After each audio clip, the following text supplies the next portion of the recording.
Hello, YouTube. This is Red Zone 101. God bless and peace. What's this? We're going to talk about that in just a minute. Hey, guys.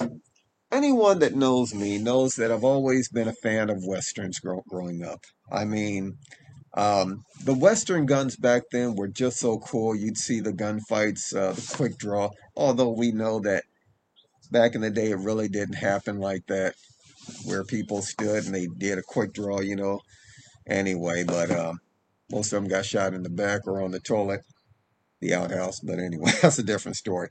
But back again, I've always been a fan of Westerns. I've always been a fan of the guns they use. I always thought that they were really cool. And, now some of the guns, like the Colts and some of the newer ones, the Ubertis and what have you, really nice looking replicas. The original Henrys, for that's kind of out of my price range though. Um, but guns like this right here, this is a Colt. No, let's try that again. It looks like a Colt. This is a Heritage Rough Rider, chambered in 22. It's not loaded. I'll show you. Let's do this here. Half cock.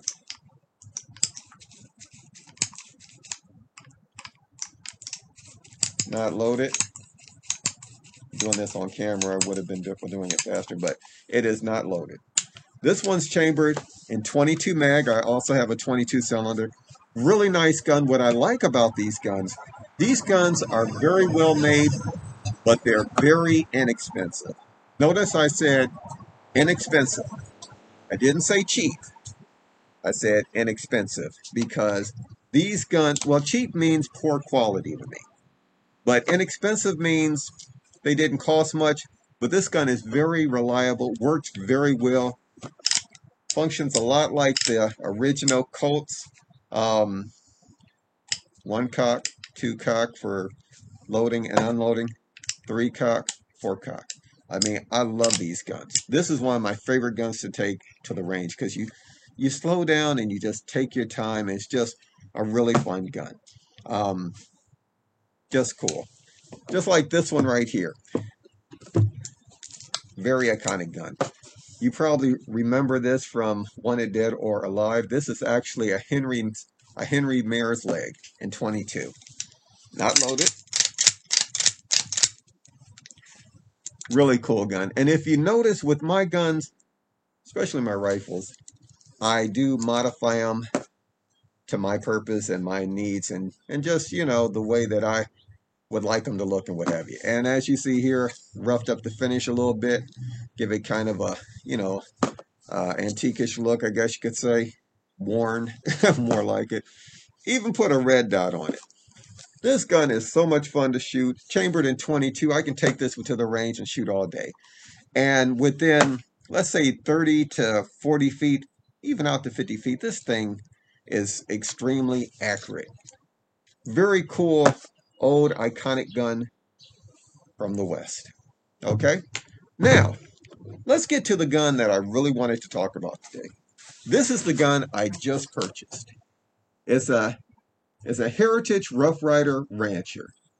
Now, these guns here, if you if you ever seen the movie with Clint Eastwood and Lee Van Cleef. I think it was called A Fistful of Dollars. When Lee Van Cleef and Clint Eastwood, they got into a scuffle, and Lee Van Cleef took out this really long gun, pointed it at Clint. The barrel had to be like 16 or whatever inches, and shot the head off his head and just kept going, just kept going. That was just such a cool movie. And that part in it was just, I mean, unforgettable. It was one of the best parts of the movie to me.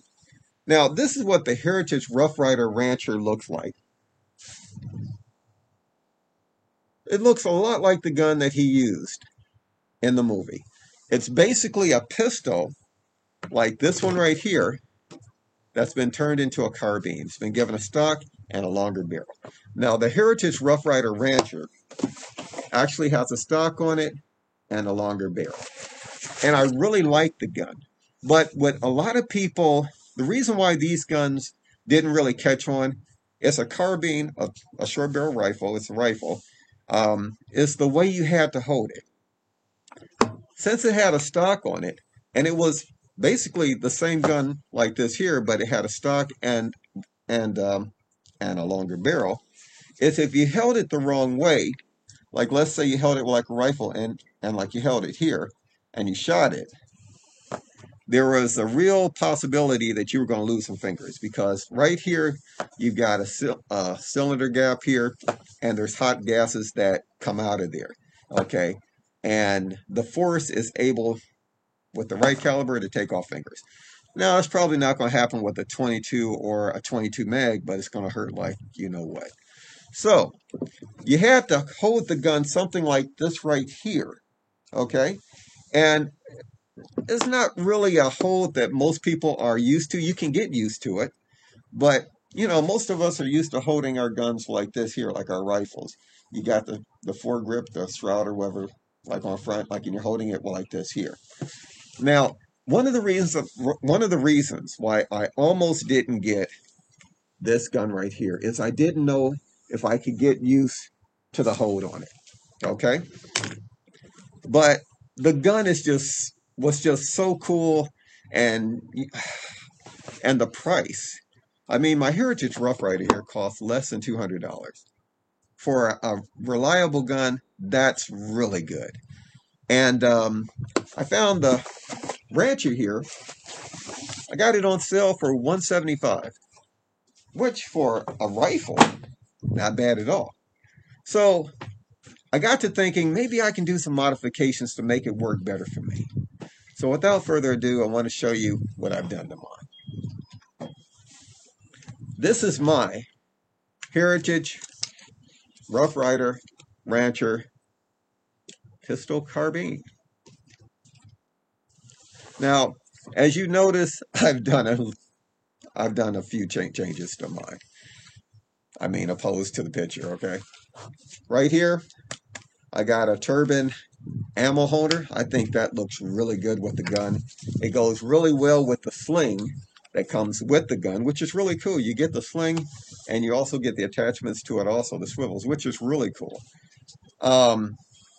But I was thinking I would really like to be able to hold it like this here. So I went to work. I had an old Ruger 1022, the front part of it upstairs. What did I do with the other part? You'd have to watch my video on my Byrna HD launcher that I turned into an SBR to see what happened to the other half of it. Anyway, going on. But I thought it would be really cool to attach the front end of that Ruger to this Heritage Rough Rider Rancher here. So I got to work, and I got to modifying. Man, let me tell you, this was about 2-3 days work with the painting and the cutting and all of that. It may not look like it, but that was a lot of customizing and modifying.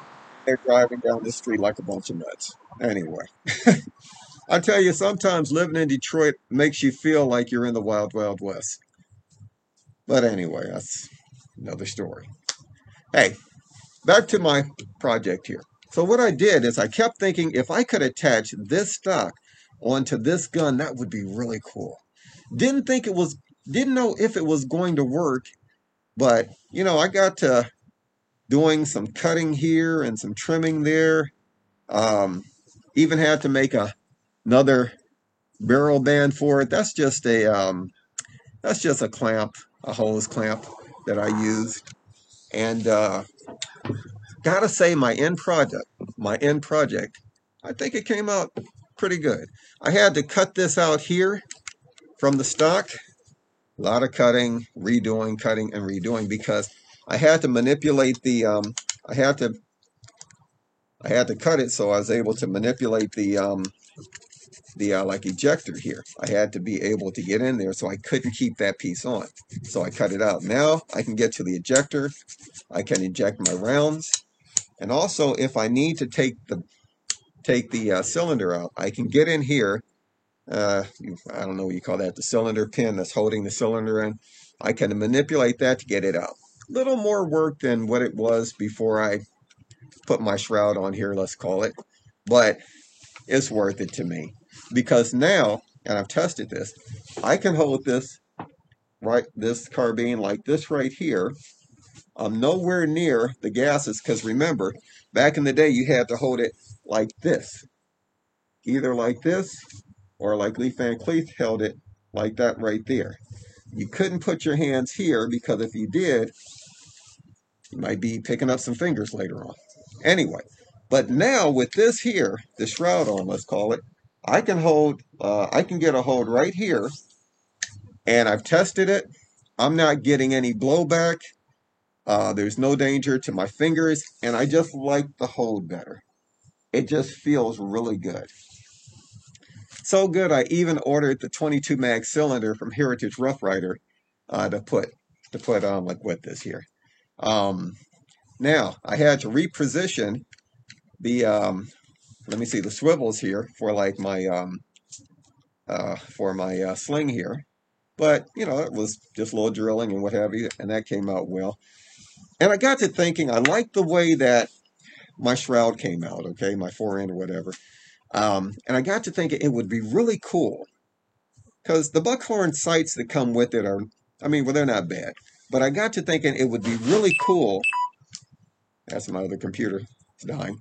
I thought it would be really cool, let's try that again, if I could attach a rail to this gun. So I got to thinking, how am I going to do that? Okay, I could drill into the buckhorn sights maybe and attach a rail or drill into the top of my carbine here, but I didn't want to do that. So I decided to use JB Weld putty. Now, I know some of the traditionalists out there are going, oh my God, he messed it up. No, it actually came out really well. If you look here, that's where it's attaching to the rifle, to the barrel, but also to the shroud here, and also to my rail that I attached. And I did the same thing on this side, smoothed it out. And I gotta say, I painted it black so it blends in more. But now I've got a rail on there. And to me, it works. It works for what I'm doing. Now, this red dot here, I'm probably going to change out because I'm not sure if I like the look of that. But I'm going to put a different red dot on it. But all in all, I think this project came out really well. And again, this gun is not loaded. Let me see here.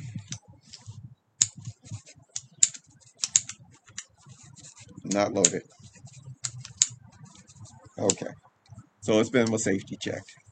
So now I've got a carbine that's a complement to my pistol. And let me tell you, these here are really fun guns to take to the range. I mean, mine is pretty accurate. I've heard some people have had some problems like with accuracy, but mine is actually pretty accurate. I might do some videos later showing like the accuracy at anywhere between 30, 40, 50 feet, maybe, 15, 20 yards, like what have you. And that's really what I'm going to be using this gun for. This gun is just for fun, just for plinking, but I'm going to tell you, with the 22 mag cylinder that I ordered from Heritage Rough Rider, I could definitely take down small game with this with no problem. But for right now, this was just a fun project. Wanted to share with you guys. Think it came out really well. Let me know what you think. I love it. This was a want. It wasn't something I had to have. It's not extremely tactical or what have you. Although if somebody was breaking into the house, I got 6 shots, I could make it work. Trust me. Anyway, want to thank you guys for watching. As always, be safe out there. God bless. Watch your 6. Peace.